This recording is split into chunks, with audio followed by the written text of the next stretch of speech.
രാജസ്ഥാനിൽ ധോത്, ദദ്ദാരാംഗഡ്, അനൂപ്ഗഡ് മണ്ഡലങ്ങളിലാണ് കഴിഞ്ഞ തവണ CPM തനിച്ച് വിജയിച്ചത്. ഇത്തവണ 8 സീറ്റെങ്കിലും പ്രതീക്ഷിച്ചു. ഫലം വന്നപ്പോൾ CPM ഞെട്ടി. വർഷങ്ങളായി CPM ജയിച്ച ധോതിൽ ഇത്തവണ 2ാം സ്ഥാനത്ത്. അനൂപ്ഗഡിലും ദന്താരാംഗഡിലും CPM 3ാമതായി. ഡൽഹിയിൽ CPI 10ഉം CPM 3ഇടത്തും മത്സരിച്ചു. ആകെ കിട്ടിയത് തുച്ഛമായ വോട്ട്.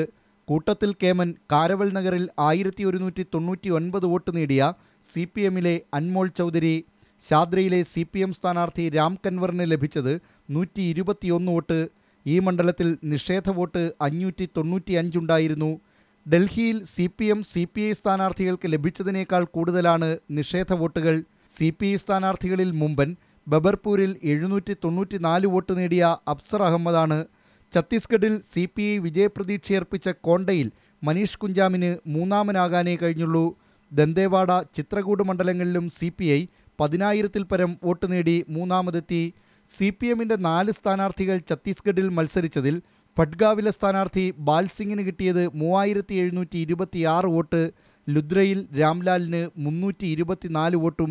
മധ്യപ്രദേശിലെ ജൗരയിൽ CPM സ്ഥാനാർത്ഥി അശോക് തിവാരിക്ക് കിട്ടിയത് 6,451 വോട്ട്.